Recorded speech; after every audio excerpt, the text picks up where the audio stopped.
Nah, sehingga nanti levelnya sama ya, level 1 itu kalau belum melaksanakan atau sudah melaksanakan, ingin naik ke level 2 ya sesegera mungkin susun pedoman tadi, meskipun nanti untuk pedoman itu baru digunakan di level 3, setidak-tidaknya ada di peta rencana begitu ya. Kalau di peta rencana disusunkan ada upaya menerapkan manajemen pengetahuan, tadi kalau berbicara sharing anggaran, berarti leading sektornya bisa siapa ya, silahkan itu dikompromikan. Misalnya di organisasi saja bisa, di BKD mungkin, di BPPSDM silahkan.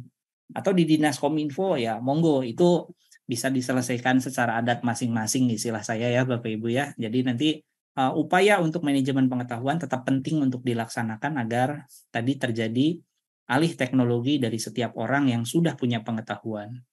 Dan review tetap ya Bapak Ibu harus dilakukan per tahun.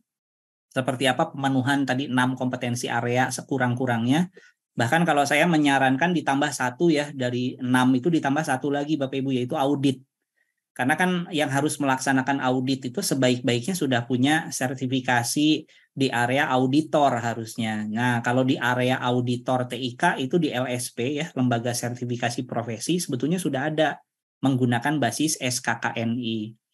Nah, kalau mau naik lagi ke level 4 auditnya kan otomatis harus ada LATIK nanti ya dari auditor eksternal. Ya, kalau auditor internal sebaik-baiknya sudah punya juga sertifikasi kompetensinya begitu.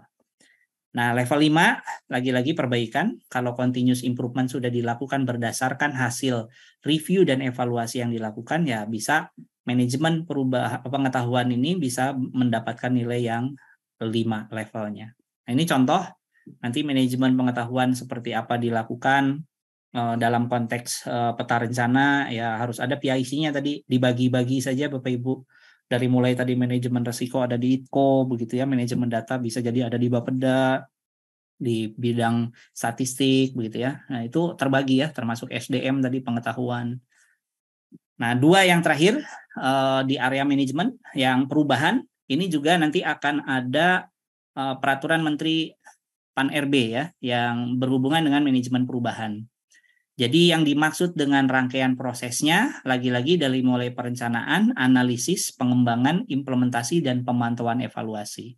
Terhadap apa? Terhadap semua kegiatan SPBE yang dilakukan. Agar ya terjaga kualitas dari layanan SPBE sesuai dengan perubahan-perubahan yang terjadi. Jadi ini saya pernah mendapatkan salah satu RPM-nya sedang disusun oleh Menpan RB.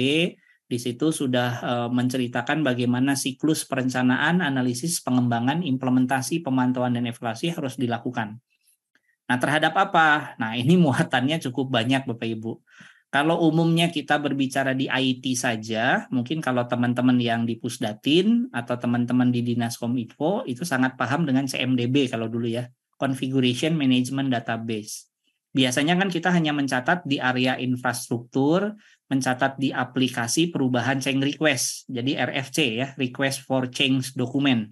Kalau di manajemen layanan itu ya, basisnya ITIL, itu terkait dengan perubahan-perubahan layanan. Biasanya kalau perubahan konfigurasi network, perubahan konfigurasi aplikasi, dan sebagainya. Nah, nanti itu akan tercatat dari aset yang mana yang dirubah, makanya ada item. Ya, jadi configuration item itu asetnya, nanti kalau ada perubahan, awalnya ditempatkan di gedung A, dipindah kemana, atau konfigurasinya tadinya topologinya star, jadi topologinya ring, dan sebagainya. Nah, itu adalah manajemen perubahan di sisi IT, atau yang biasa kita kenal dengan CMDB. Nah, kalau yang ini, manajemen perubahannya lebih luas Bapak Ibu. Jadi termasuk perubahan di proses bisnis, termasuk di data dan informasi, termasuk di layanan, termasuk juga di keamanan. Dan itu semua diawali dari fase perencanaan sampai MONEF. Nah, ini yang disebut dengan muatan manajemen perubahan. Begitu ya. Nah, aturannya memang belum terbit. Mudah-mudahan segera juga akan keluar PM dari Menpan RB.